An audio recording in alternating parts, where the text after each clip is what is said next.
ദൈവതിരുനാമത്തിന് മഹത്വം ഉണ്ടാകട്ടെ. കർത്താവായ യേശു ക്രിസ്തുവിൻ്റെ നിസ്തുലമായ നാമത്തിൽ, സ്നേഹം നിറഞ്ഞ നാമത്തിൽ നിങ്ങൾക്ക് ഓരോരുത്തർക്കും എൻ്റെ എളിയ സ്നേഹവന്ദനം.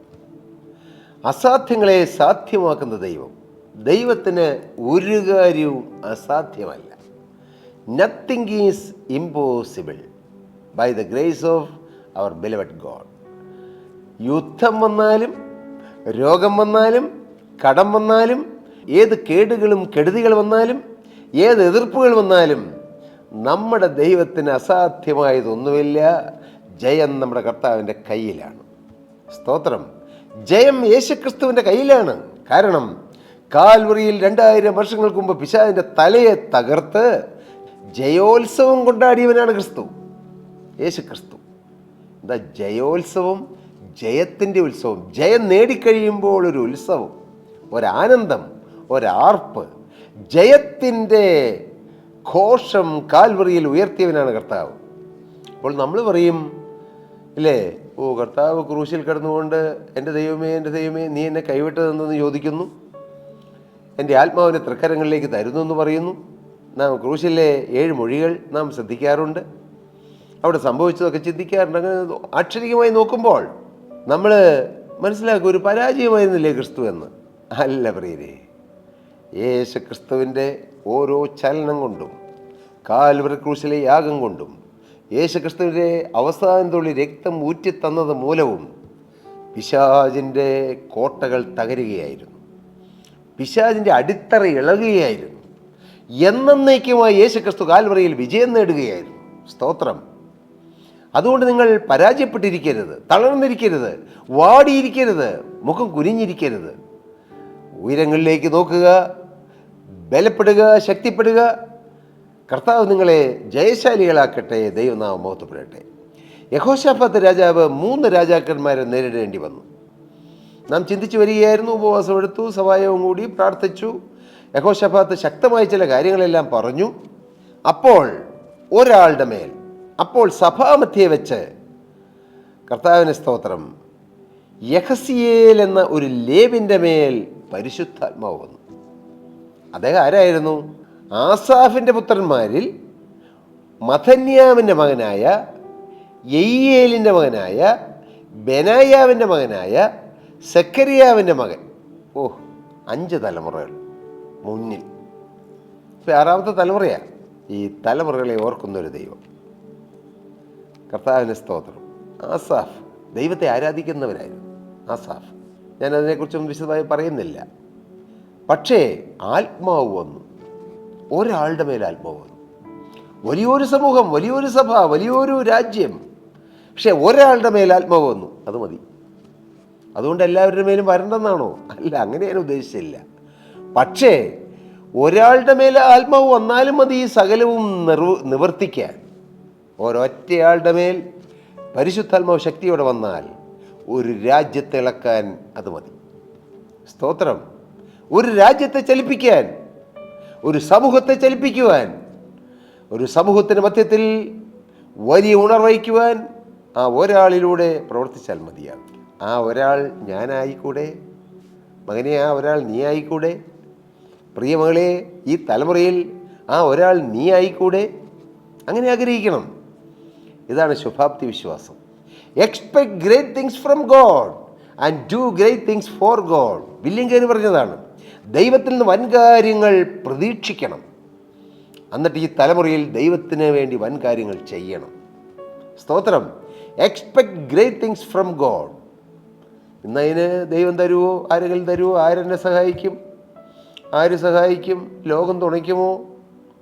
ജീവൻ പോയിടുമ്പോൾ ഭൂതലേ ആരുള്ളൂ? ആരാ എന്നെ സഹായിക്കുന്നത്? എന്നെ സഹായിക്കാൻ ആരുമില്ല. എനിക്ക് ഒത്താശ പറയാൻ ആരുമില്ല. എൻ്റെ കണ്ണുനീര് കാണാൻ ആരുമില്ല.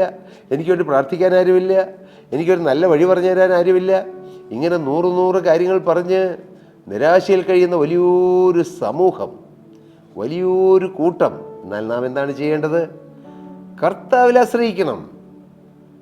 ആ ഒരാളിൽ പരിശുദ്ധാത്മാവ് വന്നു. എന്നിട്ട് എന്താണ് ചെയ്തത്? അവൻ പറഞ്ഞു തന്നാൽ പരിശുദ്ധാത്മാവ് വരുമ്പോൾ ചിലതെല്ലാം ആ വ്യക്തി പറയും. ആ വാക്ക് അവൻ്റെ വാക്കല്ല, പരിശുദ്ധാത്മാവിൻ്റെ വാക്കാണ്. ഒരു ലേവിനിൽ പരിശുദ്ധാത്മാവ് വന്നു.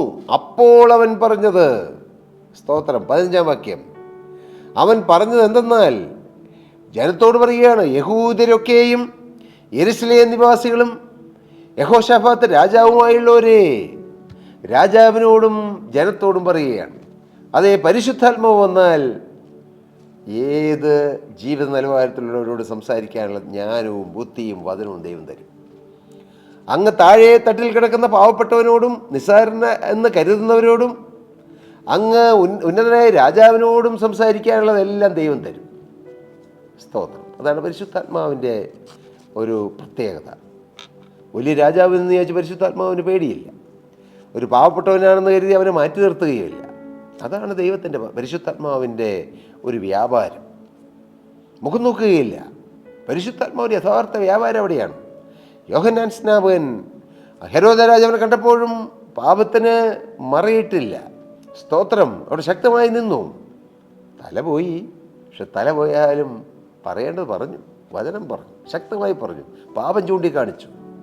പരിശുദ്ധാത്മാവ് എവിടെയുണ്ടോ അവിടെ പരിശുദ്ധാത്മാവ് പാപബോധം തരും, അനുതാപം തരും, തകർന്ന മനസ്സ് തരും, ഏറ്റുപറയാൻ കൃപ തരും, പുതുക്കത്തിൻ്റെ അനുഭവം തരും.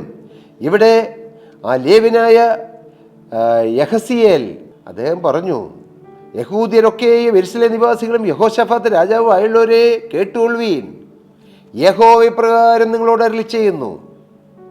യഹോവ ഇപ്രകാരം നിങ്ങളോട് അരുളിച്ചെയ്യുന്നു. എന്താണ്? ഈ വലിയ സമൂഹ നിമിത്തം ഭയപ്പെടരുത്, ഭ്രമിക്കരുത്. യുദ്ധം നിങ്ങളുടേതല്ല, ദൈവത്തിൻ്റേതത്രേ. ഓ, സ്തോത്രം. ഇതിൽ പരം വേറെ എന്ത് കേൾക്കണം? വാസ്തവമായി പരിശുദ്ധാത്മാവ് സംസാരിക്കുമ്പോൾ അത് പരിശുദ്ധാത്മാവാണ് സംസാരിക്കുന്നതെന്ന് തിരിച്ചറിയാൻ വലിയൊരു സുബോധം വേണം. ഇല്ലേ? സാധാരണ പോലെ നമുക്ക് തോന്നുകയുള്ളൂ. ചുമ്മാ കളി പറയുന്ന പോലെ തോന്നും, ഇല്ലേ? പണ്ട് ലോത്ത് എന്ന് സ്വതം ഗൊമോറ നശിക്കാൻ പോകുന്നു എന്ന് ലോത്തിൻ്റെ പെൺമക്കളെ കെട്ടാൻ പോകുന്ന യുവാക്കന്മാരോട് പറഞ്ഞപ്പോൾ അമ്മായിയപ്പൻ കളി പറയുന്നു എന്ന് തോന്നി. ചിലർക്ക് അങ്ങനെയാണ്, ഏത് വചനം കേട്ടാലും കളി പറയുന്ന പോലെ തോന്നും. പക്ഷേ ആത്മാവുള്ളവരും ആത്മാവിനെ ബഹുമാനിക്കുന്ന ഒരു ദൈവദാസൻ്റെ നാവിൽ നിന്നൊരു വചനം പറയുമ്പോൾ അവർ റിസീവ് ചെയ്യും.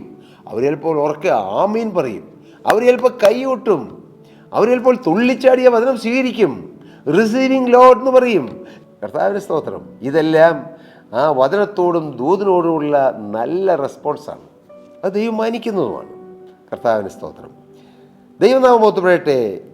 യഹോവ ഇപ്രകാരം അരുളിച്ചെയ്യുന്നു, ഈ വലിയ സമൂഹ നിമിത്തം ഭയപ്പെടരുത്. ഉപവാസത്തിന് പ്രതിഫലമുണ്ടോ? ഉണ്ട്. പ്രാർത്ഥനയ്ക്ക് മറുപടിയുണ്ടോ? ഉണ്ട്. സ്തോത്രം. ആലയത്തിൽ വന്ന് എല്ലാവരും കൂടി ഒരുമിച്ച് കൂടി ദൈവത്തിൻ്റെ സർവ്വശക്തിയെക്കുറിച്ച് പറഞ്ഞാൽ അതിന് പ്രതിഫലമുണ്ടോ? തീർച്ചയായിട്ടും ഉണ്ട്. സ്തോത്രം. എന്ത് സംഭവിച്ചു? ദൈവം നേരിട്ട് അവരോട് പരിശുദ്ധാത്മാവിനോട് സംസാരിച്ചു. നിങ്ങൾ ഭയപ്പെടേണ്ട, ഭ്രമിക്കേണ്ട. കാരണം എന്താ? യുദ്ധം നിങ്ങളുടേതല്ല, ദൈവത്തിൻ്റേതത്രേ. ദൈവം ആ യുദ്ധം ഏറ്റെടുത്തു. മോനെ, എന്നിൻ്റെ ചില കാര്യങ്ങൾ ദൈവം ഏറ്റെടുത്താൽ നീ ഫ്രീ ആവും. സ്തോത്രം. ദൈവം ഏറ്റെടുക്കണം. നമ്മുടെ ദൈവവേലയാകട്ടെ, നമ്മുടെ ജീവിതം മുഴുവനാകട്ടെ, നമ്മുടെ കുടുംബജീവിതം, നമ്മുടെ മക്കളുടെ കാര്യം, നമ്മുടെ കുടുംബത്തിൻ്റെ കാര്യം, നമ്മുടെ സമസ്ത മേഖലകളും ദൈവം ഏറ്റെടുക്കുന്ന ആ സ്വർഗീയ അനുഭവം എന്തൊരാശ്വാസമാണത്. ഒരു കനവില്ലാത്ത പക്ഷിയെപ്പോലെ പറന്നു നടക്കുന്ന ആ വലിയ ശ്രേഷ്ഠകരമായ അനുഭവം. അതാണ് ദൈവം നമുക്ക് തരാൻ ആഗ്രഹിക്കുന്നത്. നാം എന്നും ഭാരവും പാപവും പേറി ഇങ്ങനെ വലഞ്ഞ് ഉഴന്ന്, അല്ലേ? പണ്ട് ഈ കാള വലിക്കുന്ന ഒരു തരം കാളവണ്ടിയുണ്ട്. നല്ല കയറ്റം വരുമ്പോൾ ആ കാളവണ്ടി പയ്യെ പയ്യെ വിഷമിച്ച് ഉഴന്ന് വലഞ്ഞ് അങ്ങനെ പോകേണ്ട ജീവിതം അല്ല പ്രിയരെ ക്രിസ്തീയ ജീവിതം. അല്ല. നമുക്കൊരു ദൈവമുണ്ട് പ്രിയരെ. എന്തും വരട്ടെ, ദൈവമുണ്ട്. ദൈവം പറയുകയാണ്, പ്രാർത്ഥിക്കുന്ന ദൈവമക്കളോട്, ഉപവസിക്കുന്ന ദൈവമക്കളോട്, ദൈവത്തിൻ്റെ സർവ്വശക്തിയിൽ ആശ്രയിക്കുന്ന ദൈവമക്കളോട് കർത്താവ് പറയുന്നു, മോനെ, നിൻ്റെ യുദ്ധം നിൻ്റെ അല്ലാതെ എൻ്റേതാണ്. മോനെ, നിൻ്റെ രോഗം നിൻ്റെ അല്ലാതെ ഞാൻ നോക്കിക്കൊള്ളാം. മോനെ, നിൻ്റെ കടബാധ്യത നിൻ്റേതല്ലാതെ ഞാൻ ഏറ്റെടുത്തുകൊള്ളാം. നിൻ്റെ മക്കളുടെ പ്രശ്നം നിൻ്റേതല്ലാതെ എൻ്റേതാണെന്ന്. അങ്ങനെ കർത്താവ് പറഞ്ഞാൽ എത്ര ശ്രേഷ്ഠമാണത്. ഓ, നമ്മുടെ മക്കളുടെ കാര്യം കർത്താവ് ഏറ്റെടുക്കുക, നമ്മുടെ ഭാര്യയുടെ കാര്യം, നമ്മുടെ ഭർത്താവിൻ്റെ കാര്യം, നമ്മുടെ സാമ്പത്തിക മേഖലയുടെ കാര്യം, നമ്മുടെ ആരോഗ്യത്തിൻ്റെ കാര്യം, നമ്മുടെ പ്രൊഫഷൻ്റെ കാര്യം, നമ്മുടെ ജോലിയുടെ കാര്യം, നമ്മുടെ ബിസിനസ്സിൻ്റെ കാര്യം എല്ലാം കർത്താവ് അങ്ങ് ഏറ്റെടുക്കുക. എന്തൊരു ഭാഗ്യമാണത്, എന്തൊരു ഉറപ്പാണത്. സ്തോത്രം. ഈ ഒരു ഭാഗ്യം കർത്താവ് നമുക്ക് ഏവർക്കും തരും. യഹോശാഫാത്ത് രാജാവിനോടും ജനത്തോടും പറയുകയാണ്, യഹോവ ഇപ്രകാരം ചെയ്യുന്നു, ഈ വലിയ സമൂഹ നിമിത്തം ഭയപ്പെടരുത്, ഭ്രമിക്കുകരുത്, യുദ്ധം നിങ്ങളുടേതല്ല, ദൈവത്തിൻ്റെതത്രേ. വീണ്ടും പറയുകയാണ്, നാളെ അവരുടെ നേരെ ചെല്ലുവീൻ. ഇന്ന് പോകണ്ട, നാളെ പോയാൽ മതി. സ്പെസിഫിക് ആയിട്ട് പരിശുദ്ധാത്മ നടത്തുകയാണ്. അതാ പരിശുദ്ധാത്മ ഒന്ന് സ്പെസിഫിക് ആയിട്ട് നടത്തും. എന്തൊരു സന്തോഷമാണ്. അല്പാൽപമായി ദൈവത്തിൻ്റെ ആത്മാവിൻ്റെ ഒരു നിയന്ത്രണം ലഭിക്കുമ്പോൾ എത്ര സന്തോഷ നിറവാണത്. നാളെ പോകണം, ഇന്ന് പോകണ്ട, നാളെ നിങ്ങൾ വെല്ലണം. പറയാ, നാളെ അവരുടെ നേരെ ചെല്ലുവീൻ, ഇതാ അവർ സീസ് കയറ്റത്തിൽ കൂടി കയറി വരുന്നു. കൃത്യമായിട്ട് ദൈവം പറയുകയാണ്, നാളെ നീ അവരുടെ നേരെ ചെല്ലണം. നിങ്ങളവരെ എരുവേൽ മരുഭൂമിക്കരികെ തോട്ടിൻ്റെ അറ്റത്ത് വെച്ച് കാണും. നാളെ നടക്കാൻ പോകുന്ന ഇന്ന് ദൈവം നേരെ പറയുകയാണ്, നിങ്ങളവിടെ തോട്ടിൻ്റെ അരികിൽ വെച്ച് നിങ്ങൾ കാണും. അവർ കയറ്റം കയറി വരുന്നുണ്ട്, നിങ്ങൾ പേടിക്കേണ്ട, ഞാൻ യുദ്ധം ചെയ്തുകൊള്ളാം. ദൈവം അവരെ ബലപ്പെടുത്തുകയാണ്. എൻ്റെ പ്രിയരെ, നമ്മുടെ കർത്താവ് ബലപ്പെടുത്തുന്ന കർത്താവാണ്. നമ്മുടെ ദൈവം ധൈര്യം തരുന്ന ദൈവമാണ്. നമ്മുടെ ദൈവം നിരാശ മാറ്റുന്ന ദൈവമാണ്. നിങ്ങൾ ആരെങ്കിലും നിരാശപ്പെട്ടും വാടിയും വലഞ്ഞിരിക്കണമെങ്കിൽ നിരാശ തരുന്ന ദൈവം അല്ല കേട്ടോ, അല്ല, ഒരിക്കലുമല്ല, ഒരിക്കലുമല്ല. നിരാശ തരുന്നൊരു ശക്തിയുണ്ട്, ഒരു സ്പിരിറ്റാണത്, ഒരു ഈവിൾ സ്പിരിറ്റാണത്. കർത്താവ് വ്യഭിചാരാസക്തി കൊടുക്കുന്ന ഒരു ഈവിൾ സ്പിരിറ്റാണ്. അതുപോലെ തന്നെ നിരാശ കൊടുക്കുന്ന ഒരു ഈവിൾ സ്പിരിറ്റാണ്. അത് ആത്മഹത്യാ സ്പിരിറ്റിനോട് റിലേറ്റഡ് ആണ്. സ്തോത്രം. നിങ്ങൾക്കറിയാമോ, ആത്മഹത്യ വരുത്തുന്ന സ്പിരിറ്റുകളുണ്ട്. ഈ മനുഷ്യനെ നിരാശപ്പെടുത്തുന്നു, അലറി കോപിപ്പിക്കുന്നു. ഇങ്ങനെ അനേക കാര്യങ്ങൾ ഈ ഈവിൾ സ്പിരിറ്റ് കെട്ടിയിട്ടിരിക്കുന്നു. എന്നാൽ പ്രത്യാശ തരുന്ന ദൈവത്തിൻ്റെ പരിശുദ്ധാത്മാവ് പ്രത്യാശ തരും. സാരമില്ല, രോഗമുണ്ടോ, സാരമില്ല, കടമുണ്ടോ, സാരമില്ല, എൻ്റെ കർത്താവ് അറിയാതെ അല്ലല്ലോ. ഒരു അപകടം വന്നോ, സാരമില്ല, എൻ്റെ കർത്താവ് എന്നെ അറിയുന്നു. ആരൊക്കെ ചിലപ്പോൾ പറയും, നമുക്കൊരു അപകടം വരുമ്പോൾ അവൻ ദൈവമോ എന്നൊക്കെ ചിലരൊക്കെ പറയും. പറഞ്ഞോട്ടെ, സാരമില്ല, എൻ്റെ യേശു എന്നെ അറിയുന്നു, എൻ്റെ യേശു എന്നെ കാണുന്നു, യേശു അറിയാതെ ഒന്നും എൻ്റെ ജീവിതത്തിൽ ഇല്ല. ഇങ്ങനെ തന്നെത്താൻ നാം ബലപ്പെടുത്തണം. സ്തോത്രം. ഓ, ദൈവം അവരെ ബലപ്പെടുത്തി. കർത്താവിന് സ്തോത്രം. ദൈവം അവരെ അനുഗ്രഹിച്ചു. Hallelujah, hallelujah, hallelujah. പ്രിയപ്പെട്ടവരെ, ഇങ്ങനെ പ്രതിസന്ധികളും പ്രശ്നങ്ങളും വരുമ്പോൾ ദൈവത്തിൽ നേരിട്ട് അരുളപ്പാട് കിട്ടി പോകുവാൻ തക്കവണ്ണം നമുക്കും ഈ പരിശുദ്ധാത്മാവിനെ പ്രാപിക്കാം. പരിശുദ്ധാത്മാവ്, ഗൈഡ് ചെയ്യുന്ന പരിശുദ്ധാത്മാവ്, നിയന്ത്രിക്കുന്ന പരിശുദ്ധാത്മാവ്. നിങ്ങൾക്കറിയാമല്ലോ, എല്ലാ വെള്ളിയാഴ്ചയും വൈകിട്ട് 6 മണി മുതൽ 8 മണി വരെ നാം ഏതാണ്ട് 1.5 വർഷത്തിൽ ചെല്ലുവാനായി പഠിച്ചു വരുന്ന ഒരു വിഷയമാണ് പരിശുദ്ധാത്മാവ് എന്നുള്ളത്. 2025 ഏപ്രിൽ മാസത്തിൽ തുടങ്ങിയതാണ്. ഇപ്പോൾ 1 വർഷം കഴിഞ്ഞു, 1.5 വർഷം ആകാൻ പോകുന്നു. സ്തോത്രം. പരിശുദ്ധാത്മാവ് തൊട്ടേ ഉള്ളൂ, അധികം പഠിച്ചിട്ടില്ല. പക്ഷേ നിങ്ങൾ അനുഭവിക്കണം, പരിശുദ്ധാത്മാവിനെ അനുഭവിക്കണം. നമ്മളെ സഹായിക്കുന്ന പരിശുദ്ധാത്മാവ്, നമ്മളെ ബലപ്പെടുത്തുന്ന പരിശുദ്ധാത്മാവ്, നമുക്ക് വേണ്ടി യുദ്ധം ചെയ്യുന്ന പരിശുദ്ധാത്മാവ്, കോട്ടകളെ ഇടിക്കുന്ന പരിശുദ്ധാത്മാവിൻ്റെ ശക്തി. ആ ശക്തിയിൽ നാം ബലപ്പെട്ടാൽ നമുക്ക് വിജയം കിട്ടും. ഇന്നും യഹോശാഫാത്തിൻ്റെ ജീവിതത്തിൽ വന്ന ആ 3 രാജാക്കന്മാർക്ക് എന്ത് സംഭവിച്ചു, അവരെ എങ്ങനെയാണ് ദൈവം യുദ്ധം ചെയ്ത് തോൽപ്പിച്ചത്, അതാ തോൽപ്പിച്ചോ, ഇങ്ങനെയുള്ള കാര്യങ്ങളെല്ലാം നമുക്ക് അടുത്ത പ്രസംഗത്തിൽ, അടുത്ത മെസ്സേജിൽ ചിന്തിക്കുക. ഇന്ന് നിങ്ങൾ എന്ത് പറയുന്നു? ഈ നല്ല ദൈവത്തോട് ചേർന്ന് നിൽക്കുമോ? ദൈവസന്നിധിയിൽ ഉപവസിക്കുമോ? പ്രാർത്ഥിക്കുമോ? സഭായോഗം കൂടുമോ? അതിനുവേണ്ടി നമ്മുടെ സമയവും നമ്മുടെ ആയുസ്സും നമ്മുടെക്കുള്ള വിഭവങ്ങളെല്ലാം ചെലവഴിക്കുമോ? നമ്മുടെ പണം അതിനുവേണ്ടി ചെലവഴിക്കുമോ? കർത്താവ് ഒന്നിനും കടക്കാരനല്ല. ദൈവം നിങ്ങളെ സഹായിക്കും, നിങ്ങളെ ബലപ്പെടുത്തും. നിങ്ങൾക്ക് വേണ്ടി കർത്താവ് യുദ്ധം ചെയ്യും. ആ മഹാഭാഗ്യം, ആ സൗഭാഗ്യം, ആ ക്രിസ്തീയ ജീവിതത്തിൻ്റെ സൗഭാഗ്യം നിങ്ങൾക്കേവർക്കും കർത്താവ് നൽകട്ടെ എന്ന് ആശംസിച്ചുകൊണ്ടും പ്രാർത്ഥിച്ചുകൊണ്ടും ഞാൻ എൻ്റെ വാക്കുകളെ നിർത്തുന്നു. ദൈവനാമം മഹത്വപ്പെടട്ടെ. പ്രിയ സഹോദരി സഹോദരങ്ങളെ, നിങ്ങൾക്ക് പ്രാർത്ഥനാ വിഷയങ്ങൾ തീർച്ചയായിട്ടും ഉണ്ട്, എനിക്കറിയാം. ഒരുപാട് പേര് ദേശത്തിൻ്റെ നാനാഭാഗങ്ങൾ, വിവിധ രാജ്യങ്ങളിൽ നിന്ന് പോലും വിളിക്കുന്നു. കരയുന്ന ശബ്ദങ്ങൾ, ഫോണിൻ്റെ അങ്ങേ തലയ്ക്കൽ കരച്ചിലിൻ്റെയും ഏങ്ങലടിയിലെ ശബ്ദങ്ങൾ. ഒന്ന് പ്രാർത്ഥിക്കുമ്പോൾ ജനം പൊട്ടിക്കരയുന്നു. പലരും ആശ്വാസം കിട്ടുന്നു എന്ന് പറയുന്നു. നിങ്ങൾക്ക് പലർക്കും ആശ്വാസം കിട്ടുന്നു എന്ന് പറയുന്നതാണ് ഞങ്ങൾക്ക് വേലയ്ക്ക് ഉത്സാഹം തരുന്നത്.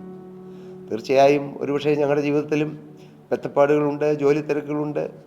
ഒരുപക്ഷെ ചിലപ്പോൾ അധികം സമയമൊന്നും ഉറങ്ങാൻ ചിലപ്പോൾ എല്ലാ ദിവസവും പറ്റുന്നില്ലെങ്കിലും ഞങ്ങൾക്ക് ഈ തിരുവചന ശുശ്രൂഷ എന്നും മുന്നോട്ട് കൊണ്ടുപോകാൻ പ്രചോദനം തരുന്നത് നിങ്ങളെ പലരും കർത്താവ് തൊടുന്നു എന്ന് കേൾക്കുമ്പോഴാണ്. 10, 200, 300, 400, 500 ആളുകൾ ഈ തിരുവചനം മുടങ്ങാതെ എന്നും കേൾക്കുന്നു. എല്ലാ വെള്ളിയാഴ്ചയും ബൈബിൾ ക്ലാസ് ഉണ്ട്.